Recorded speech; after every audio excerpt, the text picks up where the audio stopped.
और इजरायल के हमलों से हमास भी अब घबरा रहा है, क्योंकि रूस के उप विदेश मंत्री मिखाइल बोगदानोव से हमास की मुलाकात को लेकर खबर आई। मॉस्को में हमास नेता मूसा अबू मरजूक और बोगदानोव के बीच चर्चा को लेकर यह सबसे बड़ी खबर और तस्वीर आपके सामने, जहां ईरान के उप विदेश मंत्री अली बघेरी भी इस बैठक में शामिल रहे। बंधकों की रिहाई पर इस बैठक में बात हुई है।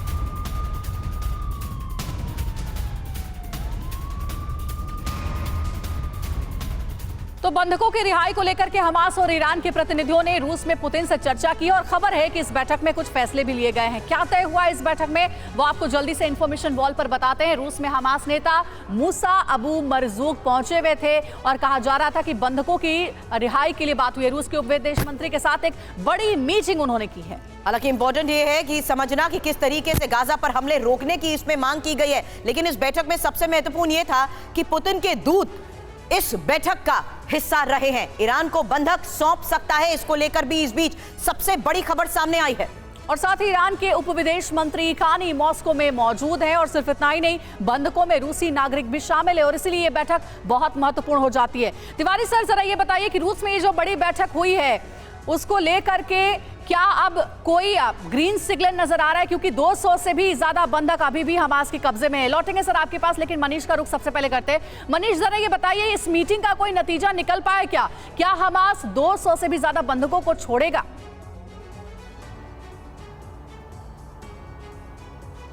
देखिए कितना दिलचस्प है कि रूसी नागरिक हमास के बंधक हैं और हमास के नेता इस वक्त मॉस्को में हैं। तो आप इस खेल को देखिए। और दूसरी बात है कि हमास की तरफ से कहा जा रहा है कि हम बंधकों को ईरान को सौंप देंगे, ऐसे समय में जब अमेरिका ईरान पर हमला कर रहा है। इसमें बंधक किसके पास जाएंगे? ईरान के पास। हमास से निपटना तो अमेरिका के लिए फिर भी आसान होगा, लेकिन ईरान के पास बंधक रहेंगे तो सोचिए ईरान किस हद तक बार्गेनिंग करेगा। तो अब चीज़ें धीरे धीरे, जो लोकल था वो मामला बढ़कर रीजनल या ग्लोबल होता जा रहा है कि किस तरीके से हमास अपने बंधकों को लेकर रूस को इंगेज कर रहा है, ईरान को इंगेज कर रहा है, और इसका सीधा मतलब है सीधे सीधे अमेरिका से टक्कर। और ऐसी स्थिति में अमेरिका को इसी बात का डर है कि जो कॉन्फ्लिक्ट अब तक हमास और इजराइल के बीच में था, कहीं वो सीधे मध्य पूर्व देशों में अमेरिका बनाम बाकी देश ना हो जाए जिसको लीड ईरान करेंगे। और अगर ऐसा होता है तो फिर स्थितियाँ और ज़्यादा भयानक होगी। शायद इसी का अंदाज़ा लगाकर अमेरिका ने अपने इतने युद्धपोत या एयर डिफेंस सिस्टम की तैनाती की है।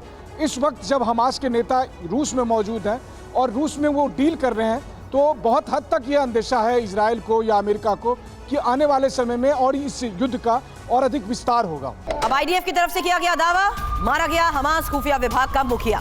इजराइल के औतफ में हमले करने का आरोप इसके ऊपर था।